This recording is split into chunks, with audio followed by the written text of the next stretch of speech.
let's go to London, where I'm joined by Vava Tampa. He's an activist and founder of Save the Congo, a campaign group working for peace in the region. Vava, good to have you back on the program. When we look at this power-sharing deal and the dividing of the main posts between Tshisekedi and Kabila, it's hard not to think that this was possibly Kabila's plan all along. Would that be accurate? Absolutely. This is one of the reasons why we had been complaining from the onset. We have been protesting and fighting from the onset. It's quite clear that the man who won the 2018 presidential election was Martin Fayulu. But Kabila made a deal with Felix Tshisekedi, and Felix Tshisekedi made a terrible deal in which he was only given the presidency, but Kabila kept all the executive power.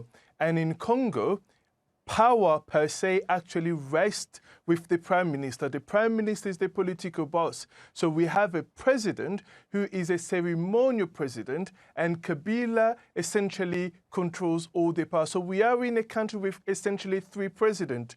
One who was elected, Martin Fayulu, the second, Felix Tshisekedi, who was appointed by Kabila, and the third, Kabila himself, Joseph Kabila himself, who retains all the power. Tshisekedi in the past criticized Kabila's government as corrupt. He criticized Kabila's government as dictatorial. Does that mean anything right now? Well, Kabila, because he still retains all the power, so we continue in that dictatorial system, although now it's under a different guise, under a different name, or a different face, but the system continues. And the reason I say the system continues because we have been fighting. The key priority for the Congolese people is justice, because peace begins with justice. And we know under Kabila, because Kabila retains all the power, there isn't going to be any justice. I don't see how Kabila's Minister of Justice would allow, let's say, a case against one of the top military officials to be heard. So we continue in that system of predatory and dictatorial under Kabila, although it's not happening under a Congolese name, and that Congolese name is Felix Tshisekedi.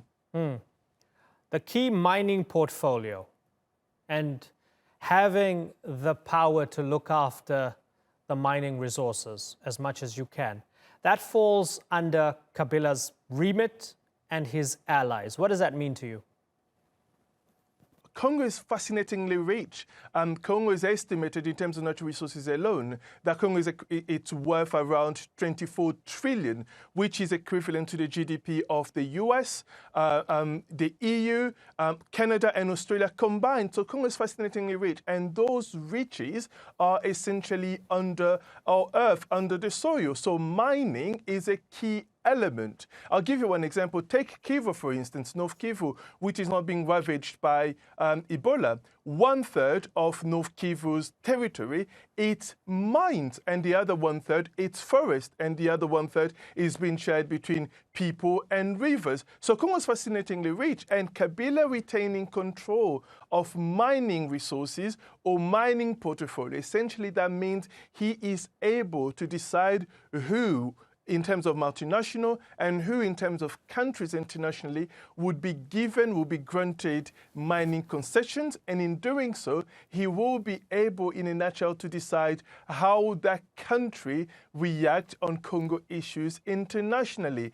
If Kabila decides then to give, let's say, the UK a mining concessions, then that essentially forces the UK to somehow keep quiet when issues of justice or impunity or killings is raised in, let's say, the EU or the UN Security Council.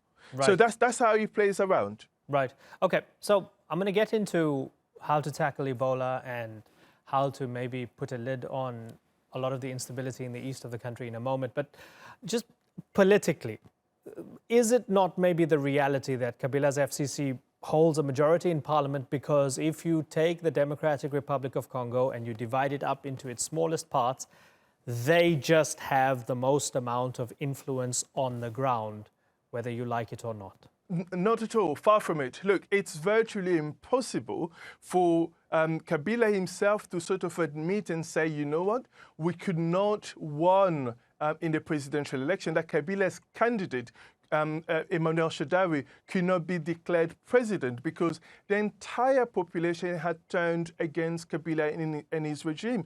We had lived and died. 6 million Congolese had lived and died under this dictatorial regime. So the Congolese people wanted change, and we fought and we died for that change. And in December 2018, we voted for for change, for another candidate, and for other people in parliament. Now, Kabila understood that if he allows that change to happen, and you need to bear in mind, your viewer would remember this, Kabila is incredibly young, he's under 45 years old. He knows that if there is change in Congo, he would spend the rest of his life at the ICC in The Hague for crimes committed against the Congolese people. So he struck a deal with Felix Tshisekedi in which he decided, you know what, I would give you the presidency so you can also become rich if you want to become rich, and I would retain all the power and all the influence in the country so that I can continue to protect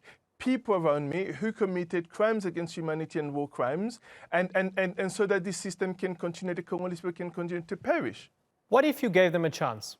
Let's say you're absolutely right and that Kabila has been responsible for the mess, especially that the East is under, where there could have been this massive bonanza from all the gold and diamonds and coltan and cobalt and iron and so forth, but it only brought war and bloodshed and refugees, and now we have an Ebola crisis. Say you're right. All those millions of dead people and all the terrible poverty and so on is his fault. But now with Tshisekedi, there's a possibility that he could turn things around. Would you be willing to give him that chance? I would have been willing to give Tshisekedi that chance if Tshisekedi had some sort of power or legitimacy. Look, we need to bear in mind the root cause of Congolese crisis or suffering is the issues of legitimacy. Let's go back to 1960. Okay, that's where we started. The Congolese people voted for Patrice Lumumba. The West refused him. So Lumumba was killed and Mobutu was placed in power for 32 years. And failures and crises under that 32 years of dictatorship, which happened during the 20th century, led us to this situation today, which led us to Kabila the father and Kabila the son. In 2006, the Congolese people voted for another gentleman, Jean-Pierre Bemba. Again, Kabila retained power with the support of the West. In 2011, I was one of the EU observers on the ground. Again, the Congolese people voted for another candidate, Etienne Tshisekedi. Again, Kabila was able to keep power with the support of the West. It was so obvious that Kabila had lost the elections that no one in Africa actually attended the inauguration. Only Robert Mugabe attended the inauguration. So we found ourselves in a similar situation, 2018, in which the people again mobilized and voted for another candidate. And on this occasion, Martin Fayulu and Kabila, again with the support of the West, decide to strike a deal in which Felix Tshisekedi is given the presidency, but Kabila retains all the power. And you need to bear in mind, when we talk about the mining concessions in Congo, those mining concessions are not owned by Congolese or Africans. They are owned by the West, by Western multinational companies. This is how that politics continues to play. So when we talk about giving a chance, you cannot give someone a chance who doesn't have any chance of succeeding whatsoever. Felix Tshisekedi doesn't have control of the prime ministership. He doesn't have control of education system or control of any substantial ministry in the country in which we could sort of say, you know what, we can build from this point going forward. This is the reason why we are calling foul. Now, as if the DRC didn't have enough problems to deal with, 1,700 people dead from Ebola. The World Health Organization has called it a global health emergency, and we've had scores of attacks on health centers where people are trying to fix the problem and stem the spread. Is this government doing all it can to try and stop and conquer and destroy the threat of Ebola?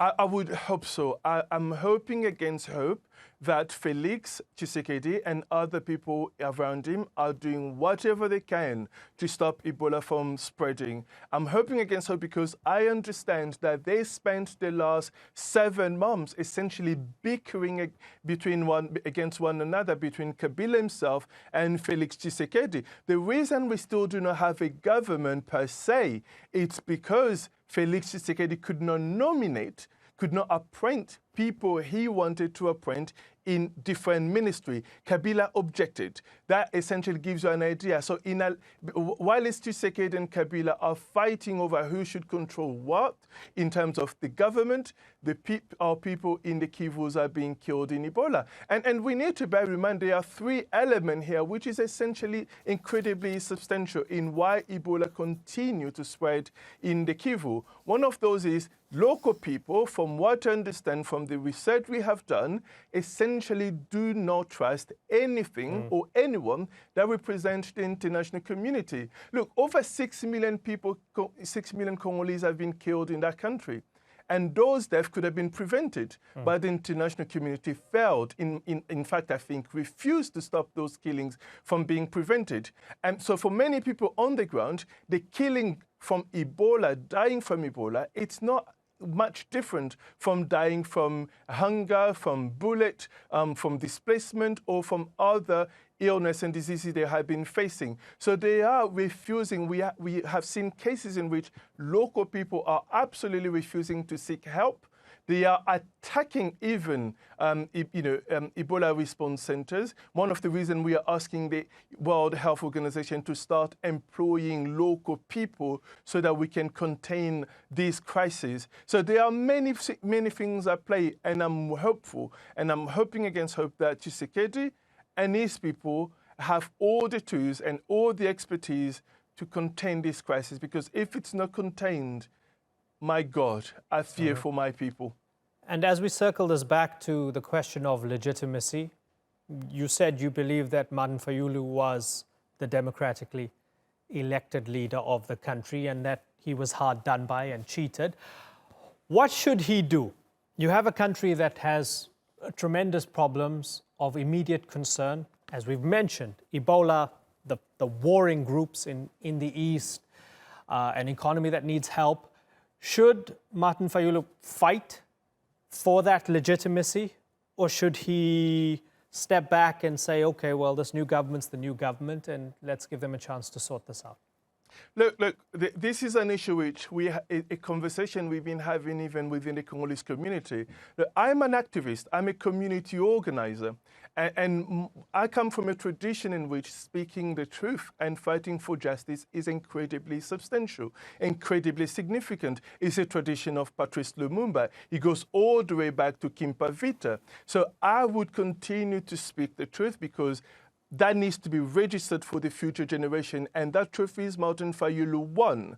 We are in this situation because Felix made a deal with Joseph Kabila. Now, on what needs to be done going forward is Martin Fayulu is in a position in which I don't think he can.